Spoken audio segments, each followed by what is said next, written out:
Assalamualaikum warahmatullahi wabarakatuh. Selamat siang para sahabat Pusdiklat. Gimana kabarnya rekan-rekan semua? Semoga kita diberi kesehatan oleh Allah Subhanahu wa taala. Pada kesempatan kali ini, perkenalkan saya Rizky Maulana. Saya ingin kepoin kegiatan Pusdiklat di tahun 2025. Salah satu yang akan saya kepoin adalah Diklat Medical First Responder, di mana diklat ini sangat penting buat para petugas damkar Indonesia ya, untuk bagaimana melakukan penanganan pertama ketika kita mendapatkan laporan atau mungkin di TKP salah satunya kebakaran. Ketika itu terjadi ada korban, apa yang harus kita lakukan dengan melakukan penanganan awal. Nah, Diklat Medical First Responder ini udah berjalan hari ketiga ya, sahabat Pusdiklatkar. Salah satunya ada beberapa materi ya, jadi ini memang diklat khusus bagi petugas damkar yang akan dicetak. Ini adalah petugas damkar DKI yang akan dicetak menjadi seorang first responder ketika memang ada kejadian kebakaran dan penyelamatan lainnya. Nah, sahabat Pusdiklatkar, beriring sejalannya diklat, tetap kita perlu namanya persiapan, perlengkapan dan peralatan. Nah, di sini ada ruangan khusus di mana kita akan mempersiapkan peralatan dan kelengkapan untuk menunjang suksesnya diklat MFA. Mari kita lihat. Nah, kebetulan sekali sahabat Pusdiklatkar, ini terlihat Pak Sri Widodo ya, guru saya.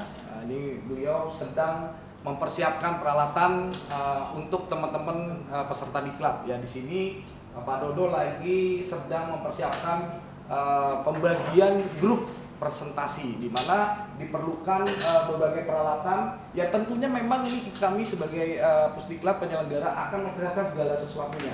Boleh nih kita ngobrol-ngobrol sama Pak Dodo, kira-kira apa aja sih yang dipersiapkan. Mari sahabat Pusdiklatkar, saya akan coba nih mewawancari Pak Dodo, PIC Kediklatan Medical First Responder. Beliau sampai ikut serta mempersiapkan peralatan yang akan disiapkan supaya kegiatan ini benar-benar sukses. Yuk kita tanya-tanya. Selamat sore Pak Dodo. Oke, selamat sore Mas Rizky yang gantengnya luar biasa ini. Kayaknya sehat Pak Dodo ya? Alhamdulillah. Kayaknya di sela-sela padatnya diklat yang dihadapi oleh Pusdiklat ini, tapi Pak Dodo masih menyempatkan nih sebagai PIC Diklat MFR. Apa aja sih Pak persiapan untuk peserta Diklat MFR dalam rangka menunjang proses praktek dan teori lain sebagainya? Di sini ini berbagai peralatan-peralatan yang harus kita siapkan. Kita lakukan inventarisir, kemudian kita bagi tadi di stesen-stesen untuk nanti praktek medical first responder. Jadi praktek di pendidikan medical responder ini kita membaginya menjadi 5 skill. Jadi di 5 skill, nah salah satunya ini adalah gudang peralatan MFR. Sebelum kita masukkan ke skill dengan sesuai dengan materi-materi yang akan dipraktekkan, kita lakukan inventarisir dulu, kemudian baru kita pindahkan ke skill untuk dilakukan praktek nanti Mas Rizky. Jadi untuk diklat MFR ini beda dengan diklat yang lain Mas Rizky ya. Kita ketahui bahwa minimal kita membutuhkan 10 instruktur. Karena di setiap skill itu ada minimal 1 instruktur utama dan 1 instruktur sebagai asisten. Kemudian kita akan membaginya menjadi 5. Dan satu lagi Mas yang tidak kalah penting. Apa itu Pak Dodo? Ini adalah teman kita ini yang menyiapkan sarana prasarana. Karena sarana prasarana inilah yang akan mendukung kelancaran daripada pelatihan.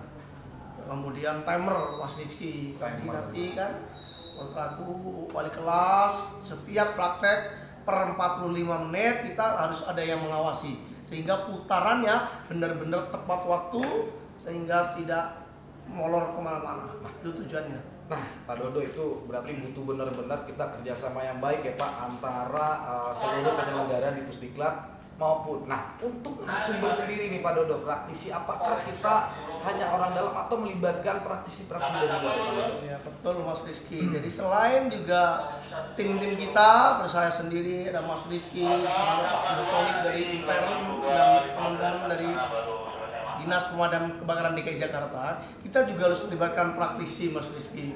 Yang tentunya yang kita libatkan saat ini ada 4. Ada 4 ya Pak? Ya, ada dari luar yang ahli di dalam bidangnya di kegiatan medical first responder ini. dan tentunya sudah tersertifikasi ya Pak? Oh, kalau itu sudah jelas ya. Jadi sertifikasi mereka sangat jelas dan pengalaman tentunya di berbagai bidang dan bencana. Nah, ini kan jadi begini Pak Dodo, kita kan sementara ini menyelenggarakan yang khusus petugas pemadam kebakaran khusus DKI Pak Dodo. Kira-kira nih, mungkin nanti sahabat Pusdiklat Bulkarmat yang menonton ini, biar mungkin ingin ikut mungkin secara instansi atau mandiri, kira-kira gimana Pak Dodo? Siap, betul Mas Rizky. Iya.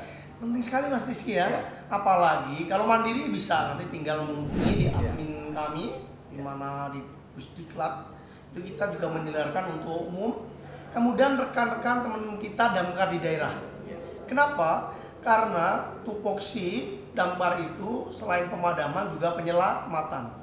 Nah, alangkah ironisnya menjadi seorang rescue, menjadi seorang penyelamat, goalnya, tujuan akhir kan akan menyelamatkan korban. Betul. Bagaimana kalau basicnya tidak belajar tentang medis dasar dulu? Yang ada ketemu korban bisa menimbulkan cedera lebih lanjut atau bahkan kematian Mas Rizky. Ya artinya kita udah susah-susah dobrak, udah susah-susah bongkar, naikin mobil atau kita dan lain sebagainya, tapi penanganan korban salah itu menjadi sia-sia juga, sia-sia, percuma malah penanganan. Makanya seorang rescue wajib harusnya sebelum menjadi sertifikasi rescue wajib ambil dulu sertifikasi medical respondernya dulu.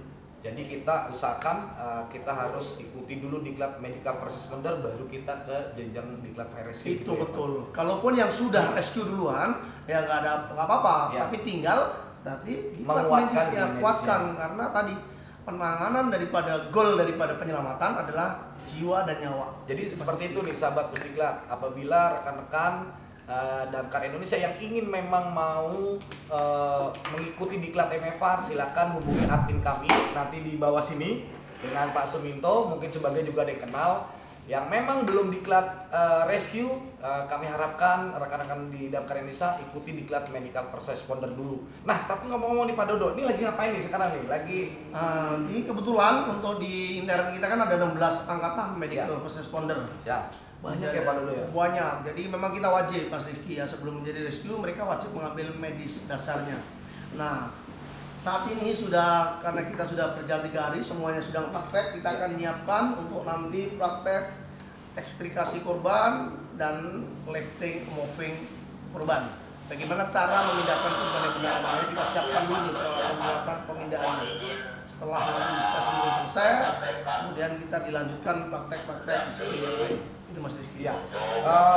Ini juga kayaknya kita juga akan mempersiapkan ya Pak Dodo ya, bagaimana peserta ini kita bagi menjadi 5 grup ya rekan-rekan. Nanti di masing-masing grup ini akan kita berikan simulasi presentasi bagaimana penanganan korban kecelakaan. Kebetulan Pak Dodo memang lagi mempersiapkan, ini salah satunya alat ini adalah LSB, dan nanti juga akan kita bekali beberapa medical kit, kemudian peralatan bidet dan lain sebagainya. Artinya Pak Dodo dan kami di Pusdiklat kan betul-betul ingin mencetak seorang petugas pemadam kebakaran yang terlatih ya, karena tiada petugas pemadaman yang profesional, yang ada adalah petugas pemadam yang terlatih.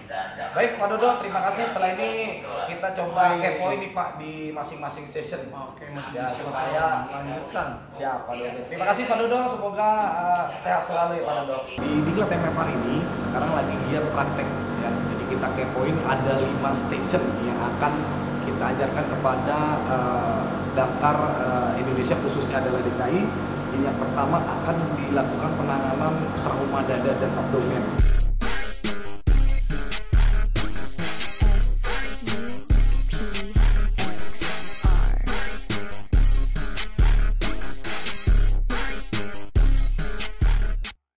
Kedua adalah terapi oksigen. Jadi bagaimana petugas pemadam kebakaran juga harus bisa melakukan penanganan dengan memberikan terapi oksigen ketika memang menemukan korban yang mengalami sesak napas, ataupun mungkin memberikan bantuan napas ketika korban ditemukan tidak seraba nafasnya.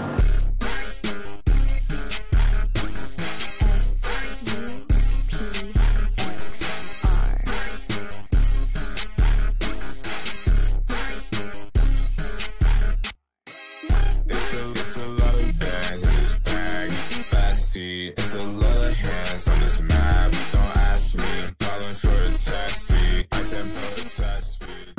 Kemudian ada station juga yang namanya penanganan memasang BVM dan OPA.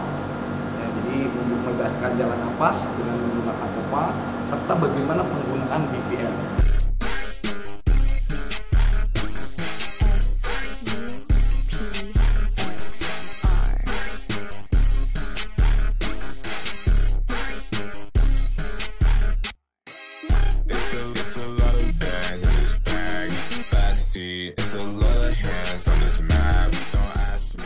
Session selanjutnya adalah session 4 yaitu triage.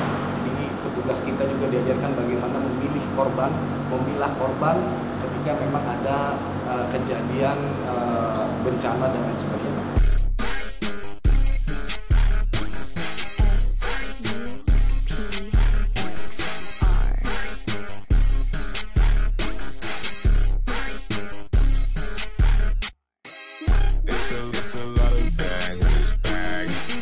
It's a lot of hands on this map. Don't ask me, calling for a taxi. I said protest me, we wouldn't stand. It's a rap.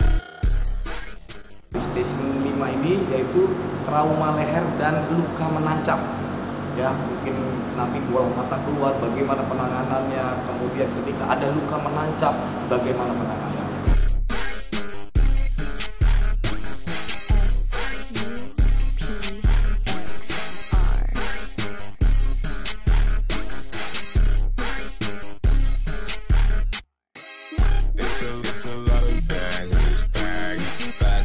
It's a lot of hands on this map. Don't ask me, calling for a taxi. I said protest me. Sahabat Pusdiklatgar, sudah tadi bersama-sama kita lihat bagaimana kegiatan Diklat Medical First Responder bagi petugas operasional Dinas Penanggulangan Kebakaran dan Penyelamatan Provinsi DKI Jakarta.